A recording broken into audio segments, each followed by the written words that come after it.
안녕하세요. 30대 여성입니다. 얼마 전 남편과 이혼했어요. 이혼한 게 무슨 자랑이라고 이렇게 사연까지 쓰냐고요? 너무 답답해서 어디에 하소연이라도 하지 않으면 억울해 죽을 것 같아서 그러니 제 이야기 좀 들어주세요. 남편과 저는 친구의 소개로 만났습니다. 친구가 소개팅을 주선해준 건 아니고요.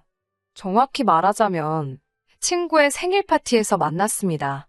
친구가 35살 생일은 특별하게 축하하고 싶다며 다른 때와 달리 근사한 와인바를 빌렸더라고요. 저는 원래 술을 좋아하진 않지만 친구를 축하해주기 위해 잠시 들렸던 자리였습니다. 남편은 제 친구와는 대학 동기로 역시 친구 생일을 축하해주기 위해 왔었다고 하더라고요. 어쩌다 보니 저희는 바로 옆에 앉게 되었고 아무래도 술이 한두 잔 들어가니까 서로 누가 먼저랄 것 없이 이야기를 나누게 되었습니다. 남편의 외모가 제 스타일은 아니었지만 과묵하면서도 저를 잘 챙겨주는 모습에 호감이 생기더라고요. 물론 이때만 해도 진지한 사이로 발전하게 될 거라는 예상은 미처 못했습니다. 하지만 며칠 뒤 남편이 친구를 통해 연락을 해왔습니다.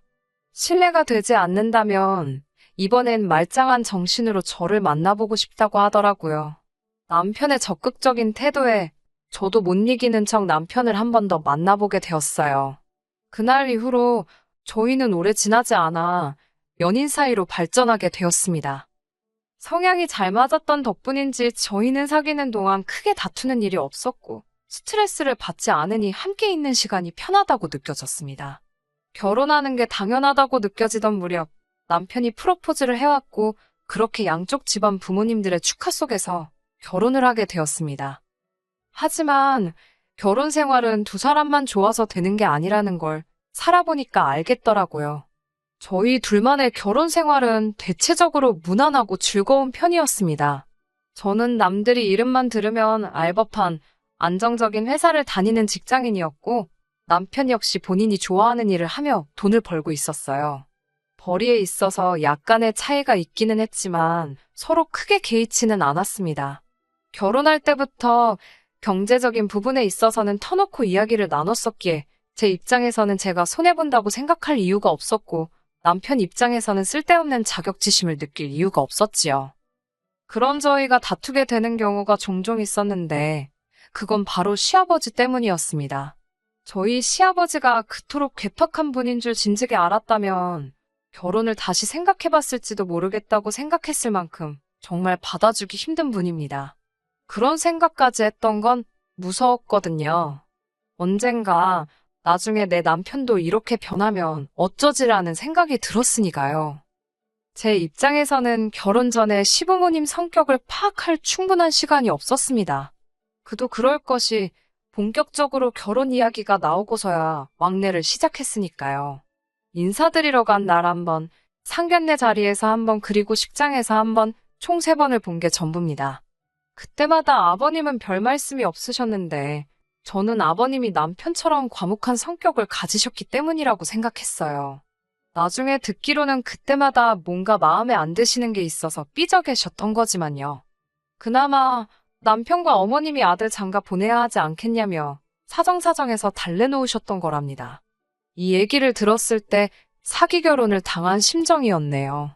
차라리 그때 욱하시는 모습을 보여주시지. 평생 도배 가게를 하셨다는 아버님께서는 그 흔한 직원 한 명 두질 못하셨는데요. 역시 당신의 성격 때문이었습니다. 어쩌다 젊은 사람들이 일 좀 배워보겠다고 하도 얼마 버텨내지를 못했답니다. 그게 일을 혹독하게 가르치셔서 그런 거면 말을 안 합니다. 언젠가 한 번은 중년의 남성분께서 일을 배우겠다고 오셨었나 봐요. 그런데 그분이 머리숱이 많이 없으셨나 봅니다. 그래서 평소에 모자를 즐겨 쓰셨는데 하루는 날이 엄청 더웠었답니다. 그래서 그분이 잠시 모자를 벗고 일을 하시는데 아버님께서 역겨우니까 모자를 쓰라고 그러셨답니다. 밥맛 떨어지게 모자를 왜 벗냐고요. 그 말을 듣고 그분께서는 심한 모욕감을 느끼셨던 모양입니다. 그전까지 아버님께 스승님이라고 부르실 만큼 깍듯하게 아버님을 따르셨다는데 그 자리에서는 서로 개하소야하면서 난리가 났던 모양이에요.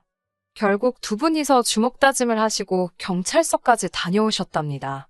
더 어이가 없는 건 이걸 무슨 무용담이랍시고 아버님이 본인 입으로 여기저기 말씀을 하고 다니십니다. 저도 아버님께 들었고요. 그뿐만이 아닙니다. 당신 성격 탓에 같이 일할 사람을 못 구하시니 결국 불쌍한 어머님만 이리저리 끌고 다니시며 조수처럼 쓰셨는데요. 그러다 보니 어머님은 아버님 말씀에 속된 말로 찍소리도 못 하시는 게 몸에 배셨더라고요. 그러니 두 분 사이에 다툼이라는 건 존재할 리가 없었지요. 그런 어머님을 보고 있으면 같은 여자로서 안쓰럽기도 하고 도와드리고 싶기도 하고 그랬어요. 만약 친정어머니였다면 당연히 제가 진작에 나섰을 거예요. 하지만 시댁에는 남편뿐만 아니라 남편보다 2살 어린 신우도 있었기 때문에 제가 나설 자리는 아니라고 생각했네요. 솔직히 딸도 가만히 있는데 며느리가 아버님 이건 되고 저건 안 돼요. 그런 소리를 어떻게 하나요? 아무튼 이런 아버님과 제가 크게 갈등을 빚게 된 일이 있었습니다. 이 일이 시초가 되어 이혼을 하게 되었다고 해도 과언이 아닙니다. 다가오는 아버님 생신날, 당시 모 호텔 뷔페가 인기가 많았기에 그곳에 모셔가려고 연락을 드렸습니다. 하지만 아버님께서는 무조건 집에서 드셔야겠다며 고집을 피우시더라고요. 사람들 말이 시부모님들은 며느리한테 생일상 받는 걸 좋아한다더니 이런 거구나 싶었습니다. 하지만 귀찮다는 생각보다는 기왕 하는 것 잘해야겠다 생각했어요. 하루 전날 미역국과 갈비를 비롯해 이것저것 할 수 있는 건 다 만들어 놓고 잤습니다. 남편은 그렇게까지 할 필요 없다며 그냥 사가도 된다고 했지만 음식은 정성이라고 생각했습니다. 그나마 다행인 건 시댁이 저희 집과 회사에서 멀지 않은 곳에 있었기 때문에 퇴근 후 집에 들렸다가 시댁으로 가면 여차저차 7시까지는 갈 수 있겠더라고요. 하지만 당일날 시댁에 도착했을 땐 이미 아버님 표정이 좋지 않았습니다. 저희가 5분 정도 늦었기 때문이었어요. 늦어서 죄송하다며 남편과 제가 없는 너스레까지 떨어가며 식사 준비를 했지요. 아버님께선 저에게 그까짓 직장 생활한다고 여자가 중요한 걸 놓치고 살면 쓰겠냐고 하시더군요. 그까짓 직장 생활이라는 부분도 귀에 거슬렸고 중요한 걸 뭘 놓쳤다는 말씀이신지도 이해가 안 되었지만 괜히 분위기 망치기 싫어서 죄송하다 말씀드리고 웃어넘기려고 했습니다. 그러면 아버님도 솔직히 일절만 하셔야 되잖아요. 그런데 아버님께서는 멈추지 못하시고 똑같은 말씀을 다른 방식으로 또 하시더라고요. 시부모 생일뿐만이 아니라 시부모하고 일당 관련이 된 일이라 하면 네가 하고 있는 일이 얼마나 대단하다 해도 다 팽개치고 오는 거랍니다. 며느리란 존재가 원래 그런 거라고요. 결국 제가 참지 못하고 아버님께 이게 다 먹고 살려고 하는 일인데 제 마음대로 되냐고 한마디 했습니다. 그러자 아버님께서는 네가 그 일 안 하면 내 아들이 너 굶기냐고 그러시는데 화가 나신 듯한 목소리였어요. 어머님이 뒤쪽에서 저에게 불안한 눈빛으로 그만하라며 사인을 보내시더라고요. 어머님을 봐서 참는다는 심정으로 아니라고 죄송하다고 마무리를 짓긴 했지만 저도 몹시 마음이 상했습니다. 옆에서 남편은 뭐하고 있었냐고요? 남편은 자기 아버지 성질도 알고 제 성질도 아니까 안절부절 못하고 있었지요. 딱히 달리한 건 없습니다. 그런데 있어야 할 한 사람이 안 보이더라고요. 저녁 식사가 전부 다 준비가 되었는데도 신우가 안 보였어요. 아가씨는 어디 있냐니까 어머님께서 하신다는 말씀이 아직 퇴근을 못한 것 같답니다. 그 말을 듣는데 속에서 욱하더라고요. 신우는 프리랜서 요가 강사입니다. 일하는 시간을 자기가 얼마든지 조절할 수 있어요. 저처럼 직장에 매여 있는 사람이 아니잖아요. 그런 신우는 다른 사람도 아니고 자기를 낳아주신 아버님의 생신인데 늦어도 되는 건가요? 신우야말로 정말 중요한 걸 놓치고 사는 거 아닌가요? 아버님의 이중자 때 어이가 없더라고요. 한마디 할까 말까 고민했지만 분위기도 그렇고 아버님 생신이니까 참고 있었지요. 가족들 식사가 다 끝날 때까지도 결국 신우는 코빼기도 보이지 않았습니다. 제가 남편에게 아가씨 너무 늦는 거 아니냐고 슬쩍 물었어요. 그러자 아버님께서 들으셨는지 남의 일에 신경 쓰지 말랍니다. 일하다 보면 그럴 수도 있다나요. 방금 전까지 저 5분 늦었다고 그렇게 뭐라고 하시던 분이 당신 딸한테는 어찌나 관대하신지 좀 서운하더라고요. 제가 아버님께 저나 신우나 똑같이 일하다 오는 건데 저는 그렇게 혼내시고 신우는 괜찮은 거냐고 서운한 티를 내며 물었어요. 순간 식탁에는 진짜 무슨 전운이 감도는 것 같았네요. 아버님께서는 잠깐 말이 없으시더니 며느리는 며느리랍니다. 며느리하고 딸은 엄연히 다른 존재래요. 당신은 딸 같은 며느리는 바라지도 않고 필요도 없답니다. 행여 신우랑 맘먹을 생각은 꿈도 꾸지 말라면서 기어오르지 말라고 하시더군요. 그 말씀을 듣고 나니 그동안 제가 뭐 한다고 시부모님께 그랬나 싶더라고요. 숫기도 없고 낯도 가리는 성격이지만 그래도 어디 가서 못난 며느리 소리는 안 들으려고 나름대로 노력 많이 했습니다. 어디 좋다 하는 곳이 있으면 모시고 가고 몸이 안 좋다 하시면 영양제든 뭐든 챙겨드렸고요.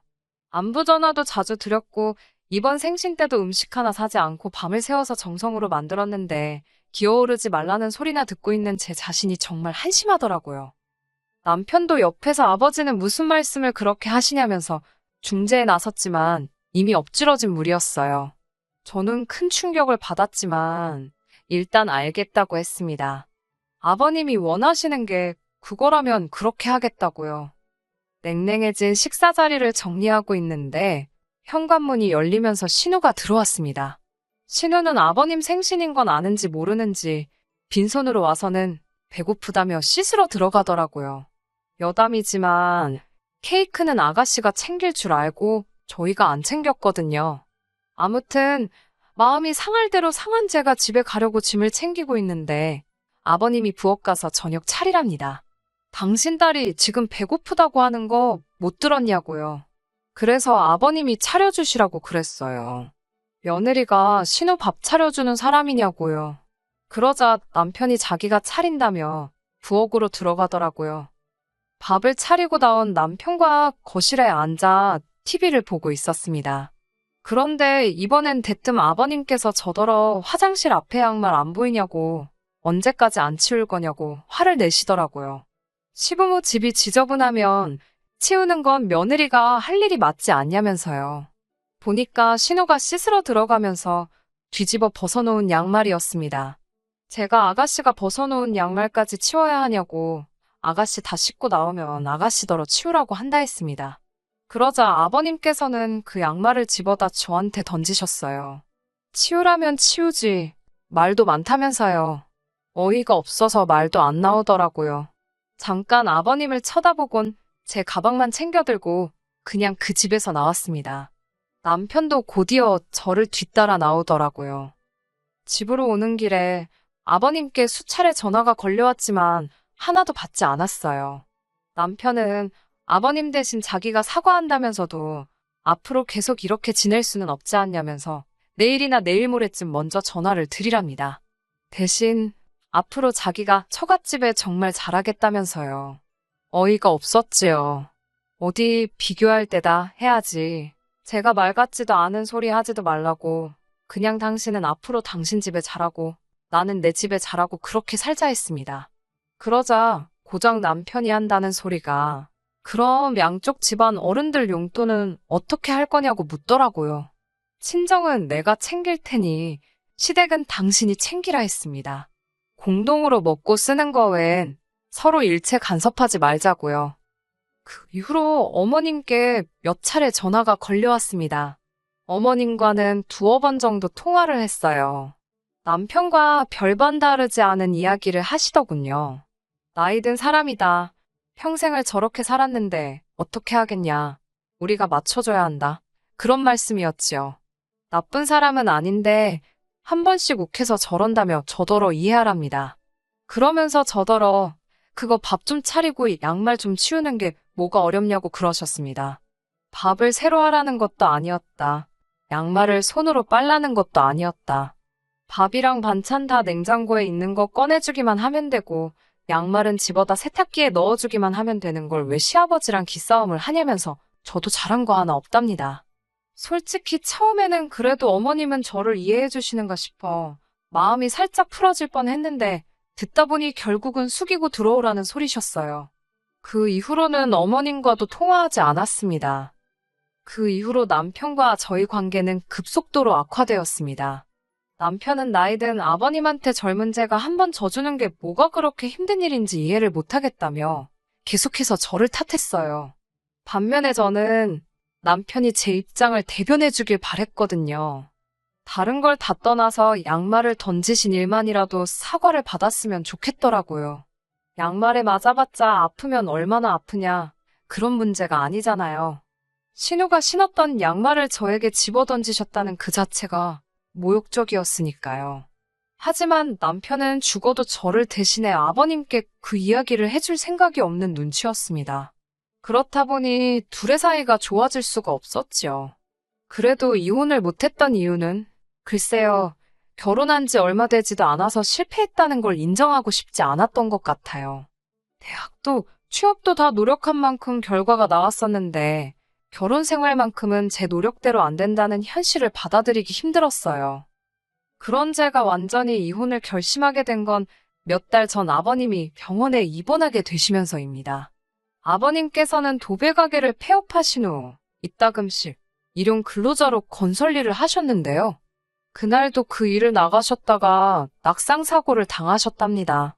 갈비뼈가 골절되면서 병원에 2달 정도 입원을 하셔야 된다고 그러더라고요. 그 말을 전하는 남편 표정이 심란해 보였지만 남편도 꼴보기 싫은 데다가 양말 사건 이후로 시부모님과의 관계도 있는 대로 악화된 상황이었으니 솔직히 병문안은커녕 신경도 쓰기 싫었습니다. 그래도 병문안을 가긴 가야 하나 어째야 되나 고민하며 며칠의 시간이 흘렀습니다. 남편이 하루는 저더러 이야기 좀 하잡니다. 무슨 일이냐고 물으니까 지금 병원에서 시어머니 혼자 너무 고생을 하고 계신데요. 신우는 뭐 하냐니까 프리랜서라서 자기가 쉬면 자기 고객들 다른데 밥 뺏긴다고 못 쉰다 그런답니다. 그래서 그럼 자기가 가서 도와드리라니까 자기는 남잔데 그런 일을 어떻게 하냐면서 그래서 말인데 이번에 가서 며느리 노릇 좀 해보랍니다. 제가 어이가 없어서 남편을 쳐다보니까 남편이 한다는 소리가 이참에 병간호 해드리면서 어머님 아버님 마음도 풀어드리면 얼마나 좋냐는 거예요. 사람이 뻔뻔해도 정도가 있어야지 싶더군요. 사실 남편과 양말 사태로 멀어지기 시작하고 얼마 지나지 않았을 무렵 친정 어머니께서 장염으로 입원하신 적이 있으셨거든요. 그때 남편도 저희 어머니께서 입원 중인 거 알고 있었지만 저랑 기싸움한답시고 괜찮냐는 말 한마디 없었습니다. 하다못해 제가 병문안 다녀오느라 아침부터 죽 끓이고 그러고 있는데도 어디 가냐고 묻지도 않더라고요. 자기는 그렇게 철저하게 무관심으로 일관해놓고 이제 와서 저더러 이참에 며느리 노릇 개나 주라지요. 다음날 어머님께서 병원에 한번 와달라며 연락을 해오셨어요. 당신이 개인적으로 볼 일도 있고 한데 도무지 시간이 안 난다면서요. 신우나 남편한테 말씀하시라고 매몰차게 거절할까도 했지만 오죽하면 나한테 이러실까 싶어서 이번이 처음이자 마지막이다 생각하고 회사에 반차 내고 갔습니다. 병실에 도착하니 어머님이 잘 왔다며 이야기 좀 하자십니다. 어머님께서는 다짜고짜 남편이 생활비를 안 보내주신다며 저에게 왜 안 보내는 거냐, 네가 못 보내게 하는 거냐고 따지셨습니다. 제가 어머님께 그때 양말 사건 이후로 돈 관리는 각자 하고 있기 때문에 저는 아무것도 모른다 하니까 이게 다 생활비를 안 보내줘서 일어난 일이랍니다. 돈이 있어야 먹고 살지 않겠냐며 네 시아버지가 뭐라도 좀 해본다고 나갔다가 저 꼴이 난 거라고요. 달리 해드릴 말씀이 없어 가만히 듣고만 있었습니다. 그러자 어머님께서는 이러다 당신까지 병이라도 나면 큰일 난다면서 당분간 저더러 아버님 병수발을 좀 들랍니다. 그러면서 하신다는 말씀이 그때 아버님이 저한테 며느리는 며느리고 딸은 딸이라고 그래서 서운해하지 않았냐며 이참에 딸 같은 며느리 한번 해보라대요. 어이가 없어서 제가 웃었어요. 어머님, 저 그 자리 하나도 탐 안 난다고 딸 같은 며느리를 누가 하고 싶겠냐니까 어머님께서 그럼 그때는 왜 그렇게 삐졌냐고 물으셨어요. 아버님이 저한테 양말 던지신 거 생각 안 나시냐고 물으니 또 그 소리냐며 양말에 맞아서 뭐 피라도 났냐입니다. 그러면서 그렇게 병수발 들기가 싫으면 간병인이라도 부르게 돈이나 달라시더군요. 요샌 돈이 효도도 대신한다나요. 제가 너무 화가 나서 어머님 저한테 돈 맡겨놓으셨냐고, 그리고 그놈의 효도는 배 아파서 낳은 자식들한테 가서 찾으시라 했네요. 기분이 있는 대로 상해서 병원에 있어드리기로 한 것도 있고 그대로 뒤돌아서 친정으로 향했습니다. 평일 낮에 직장에 있어야 할 딸이 친정에 왔으니 친정 부모님도 깜짝 놀라신 눈치였어요. 친정 부모님께 그동안 말씀드리지 못했던 일을 전부 다 털어놓았습니다. 솔직히 신우가 벗어던진 양말로 얻어맞았다는 소리를 쪽팔려서 누구한테 할 수 있겠어요? 친정아버지께서는 바로 남편에게 전화를 거셨습니다. 화를 내실 줄 알았는데 아주 부드러운 목소리로 아버지께서 줄 것이 있으니 퇴근 후 잠시 들리라며 통화를 하시더라고요. 제가 서운한 마음에 아빠는 화도 안 나냐니까 녹음되면 어쩌냐입니다. 어이가 없어서 실없는 웃음이 나더라고요. 그렇게 친정에서 모처럼 마음 편하게 쉬고 있는데 남편이 왔습니다. 남편은 저를 보더니 자기랑 화해라도 하고 싶어서 꾸민 거냐며 이럴 거면 병원에 가서 병간호를 하는 게 맞다는 헛소리를 하는 거예요. 그때 친정 아버지께서 남편을 거실로 부르셨습니다. 그러더니 당신이 신고 있던 양말을 벗어서는 냅다 남편 얼굴을 때리셨어요. 기분 좋냐? 기분 좋아? 친정아버지의 그런 모습을 처음 봤기에 저도 친정어머니도 깜짝 놀랐지요. 친정아버지께선 네 애비가 뭔데 내 딸한테 양말을 던지냐면서 너는 뭐하는 자식인데 내 딸이 그런 꼴을 당하는 걸 보고만 있었냐며 당장이라도 남편을 두들겨 패실 기세였습니다. 그때 친정어머니가 그 정도면 알아들었을 거라며 아버지를 말리셨고요. 그 이후로 결국 남편은 저에게 사과를 해왔습니다. 자기가 직접 맞아보니 기분이 정말 더럽더라면서 미안하다고 아버님께도 자기가 꼭 사과하게 만들겠다고요. 하지만 이미 제 마음이 식을 대로 식어버린 상태였지요. 친정아버지께서 어느 정도 제한풀이도 해주셨고 위자료 욕심도 안 나더군요. 그냥 이혼만 하고 싶었습니다. 변호사 친구에게 물어보니 어차피 결혼 생활도 짧았고 변호사 수임료 떼주고 어쩌고 하면 남는 것도 없을 거라며 웬만하면 남편하고 합의해서 이혼하라고 하더라고요. 남편도 제 의사가 확고하다는 걸 알았는지 더는 설득하려 들지 않았고 그렇게 이혼했네요. 끝나서 너무 후련합니다.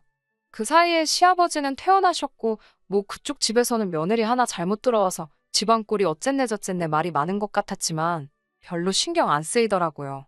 그리고 저랑 살 때는 그렇게 한 번만 숙여드리라던 남편이 정작 저랑 이혼하고 나니까 시부모님하고 연 끊고 산다고 들었습니다. 그 이유를 알 것도 같고 뭐 다 지나간 일이지요. 또 다시 결혼 같은 걸 하게 될지 모르겠습니다. 당장은 하고 싶은 생각도 없고요. 다만 언젠가 기회가 된다면 그때는 딸 같은 며느리, 며느리는 며느리 이런 거 다 떠나서 서로 인격적으로 존중하는 집안의 일원이 되면 좋겠다는 바람은 있네요. 끝까지 들어주셔서 감사합니다. 오늘의 사연은 여기까지입니다. 구독과 좋아요, 알람 설정 부탁드리고 더 좋은 사연으로 다시 찾아뵙겠습니다. 감사합니다.